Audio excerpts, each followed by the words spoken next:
With hundreds of overdoses and dozens of heroin deaths now in the last 5 years, the head of the Pulaski County Ambulance District says tonight a life-saving drug should be more widely available in our state. Hello again, I'm David Oliver. Thanks for joining us. I'm Jennifer Kilman. In an ongoing series about the heroin problem plaguing Pulaski County and what the community is doing to fight back, Color 10's Lori Patton has the story of one father's crusade. Pulaski County Chief Paramedic Gary Carmack lost his son to heroin last fall.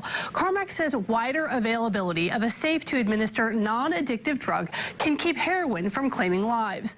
Carmack has started a group called the Lime Tree after his son's favorite song. Their first order of business is to get lawmakers' attention. Pulaski County Chief Paramedic Gary Carmack has made a living saving lives. I went to paramedic school at the University of Missouri, Columbia. As a father, he's helped bring life into the world. James Aaron Carmack was born in July of 1988. Very wonderful, bright, beautiful young man. And James is the youngest of Carmack's children. He actually had a nickname as Gentle Giant.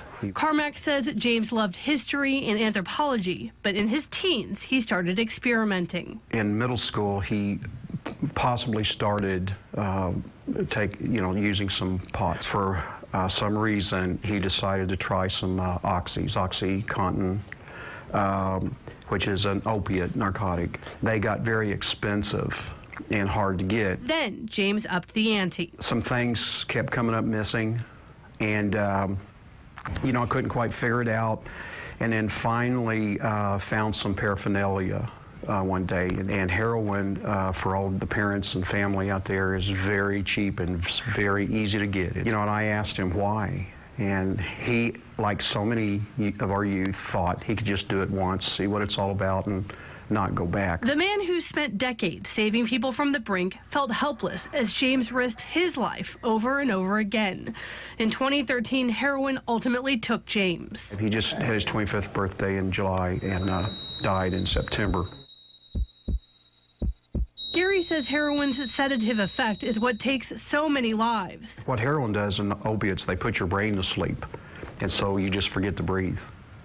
And your blood pressure drops and your heart rate drops, and if that goes on long enough, you die. Hardest of all for Gary, in his kit for the decades he's been a paramedic, a little pink box. We carry a drug, naloxone, which is commonly called Narcan, and I've used this medication. We have it in our drug box. I've used it since the 70s as a paramedic. Never dreamed it would be thinking about it with my child. It fills the receptor site where the opiate is at. Bringing the heroin user back to life. It reverses the opiate, the narcotic effects, so the brain can wake up and you can start to breathe again. Carmack says while the drug is available to emergency responders, he thinks it should be available to the public as well. He thinks it will help save more lives. Carmack, along with James's best friend Tiffany Addington, want other addicts to have a chance to survive the drug. We would like to see Narcan available for at-risk families, at-risk people. We would like to see it on police cars, fire engines. It's a very safe drug. We probably use Narcan weekly, sometimes even daily. If you're not like us, a paramedic, where you give it IV, you can give it intranasally, very safe. In more than a dozen states across the nation, Narcan is available for third-party prescriptions, but not in Missouri. It's something that needs to change. I truly believe that will save a lot of lives. Addington cites a 2010 CDC release that credits Narcan with saving more than 10,000 lives since 1996. The truth is, Narcan would have helped James only if. Only if someone would have been there, but no, he died alone in the middle of the night.